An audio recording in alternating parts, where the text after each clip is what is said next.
ఈ పదవి వదిలేయాలన్నా నాకు ఎటువంటి ఇబ్బంది లేదు, ఐఎమ్ టోటలీ సాటిస్ఫైడ్ అని మనసులో ఉన్న మాట ఒకటి చెప్పేశారు. ఏమిటి సాటిస్ఫాక్షను, ఏమొచ్చింది అని ఆలోచిస్తే మేబీ ఆయన ఉన్న 1,00,000 కోట్లు సంపాదించాలి అని అనుకుని ఉంటే ఒక 20 ఏళ్ళు ముఖ్యమంత్రిగా ఉండి ఏమో ఆయన టార్గెట్ రీచ్ అయ్యారేమో అంటే ఆయన మాటలను బట్టి అనిపించింది సుమా. నేను అదర్వైజ్ ఎలీజ్ చేయట్లా. నాకు ఫుల్ సాటిస్ఫాక్షన్ ఉంది. ఇప్పుడైనా సరే ఐఎమ్ రెడీ అని చెప్పి ఆయన అంటాం. మరి ఆల్రెడీ ఆయన అనుకున్న టార్గెట్ రీచ్ అయిపోయారా, లేదా అమరావతిని మటాష్ చేయాలనుకున్నాం, అమరావతిని మటాష్ చేయాలనుకున్న టార్గెట్ రీచ్ అయ్యారా, పోలవరాన్ని బాగా డిలే చేయాలనుకున్నాం, మరి ఆ టార్గెట్ రీచ్ అయిపోయారా, కొందరికి అద్భుతమైన లబ్ధి చేకూర్చాలి అనుకున్నాం, అది అయిపోయింది కాబట్టి ఉన్నాయన్నీ ఇచ్చాం కాబట్టి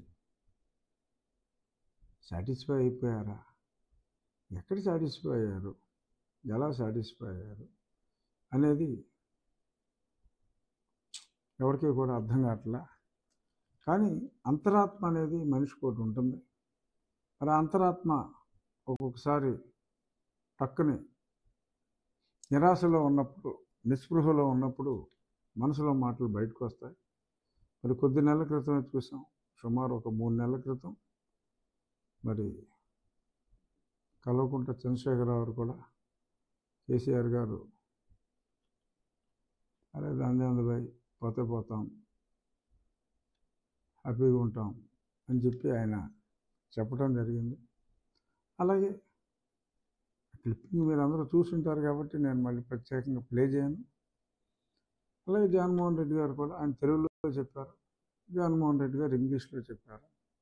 ఎందుకంటే అవతల రాజ్దీప్ సర్దేశాయికి మరి తెలుగు అర్థం కాదు కాబట్టి ఆయనకి ఇంగ్లీష్లో చాలా నిర్వేదంగా I'm satisfied, even today I'm ready to leave the post అని చెప్పి ఆయన చెప్పారు. వై నాట్ 175 అని మొన్నటిదాకా ఓదరగొట్టి మరొక పక్క దొంగ ఓట్లన్నీ తొలగించబడటం, అంటే ఆల్మోస్ట్ అన్నీ కాదు, 50 లక్షల నుంచి 10 లక్షలకు వచ్చింది అంటున్నారు. మరి ఒక పక్క అది తొలగించబడటం, ఇంకో పక్క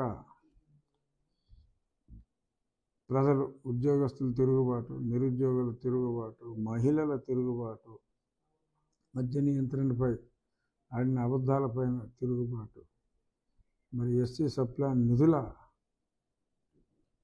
మళ్లింపుపై తిరుగుబాటు, మరి నిన్నగాక మొన్న ఇచ్చిన ఆసరా కూడా అదంతా దొంగ ఆసరా. దొంగ ఆసరా అని ఎందుకంటున్నానంటే మరి ఆ సంతకం పెట్టింది ఎవరు? ఎస్సీ కార్పొరేషను, బీసీ కార్పొరేషను, ఇంకో కార్పొరేషను, మైనార్టీ కార్పొరేషను, వాళ్ళ ఎండీలు అందరూ దానికి సంతకందారులు. ఆ సోకాల్డ్ 2,000 3,000 కోట్ల చెక్కుకి సంతకందారులు వీళ్ళు. అంటే అక్కడ జరిగే డ్రామా ఏంటి? ఈ ఎవరైతే ఆసరా 40 సంవత్సరాల స్త్రీలకు ఏదో ఇస్తున్నారో అందులో బీసీ మహిళలు ఉంటే బీసీ సప్లాన్ నుంచి ఆ బీసీ వారికి ఇవ్వాల్సిన రకరకాల నిధులు, వారికి పనిముట్లు ఇచ్చేవారు చంద్రబాబు నాయుడు గారి టైంలో. ఇప్పుడు అలాంటివి ఏమీ లేకుండా ఆ కార్పొరేషన్ హెడ్లో ఖర్చు రాసి ఈయన ఆసరా హెడ్లో ఇచ్చినట్టుగా చెప్పుకుంటారు. ఇంకా